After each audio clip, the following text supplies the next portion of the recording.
Yoldaşın hamıyla mehribandır, amma səninlə kobud davranır. Uşağın sənin sözünə baxmır, sənə cavab qaytarır. İş yoldaşların sənə qarşı haqsızlıq eləyirlər, öz işlərini sənə yükləmək istəyirlər. Qohumların səndən sui-istifadə eləməyə çalışırlar. Əgər belədirsə, demək ki, bunlara sən şərait yaratmısan. Sərhədləri yaxşı qoya bilməmisən, lazım gələndə yox deyə bilməmisən. Sevilmək üçün və ya təsdiqlənmək üçün və ya hər hansı bir səbəbdən başqalarını razı salmağa çalışdığın üçün özünü elə göstərmisən ki, sənin üçün heç nə fərq etmir.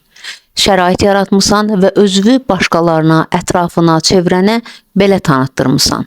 Necə olur, onlar başqalarına qarşı elə deyirlər, amma məhz səninlə belə davranırlar. Nə səbəb olub ki, sən bu qədər sərhədlərini göstərməkdən qorxub çəkinmisən? Sən tam sevgi axtararkən, əksinə soyuqluqla qarşılaşa bilərsən. Bu da səni daha da pisləşdirə bilər. Bu da səbəb ola bilər ki, fərqli-fərqli insanlar çox rahatlıqla qəlbini qırsınlar. Sən onlara yox deməyi öyrənməsən, özünü də sevə bilməyəcəksən və daha çox insan səndən istifadə etməyə başlayacaqlar. İnsanlarla sərhədlərini müəyyənləşdir. O zaman daha dəyərli olacaqsın.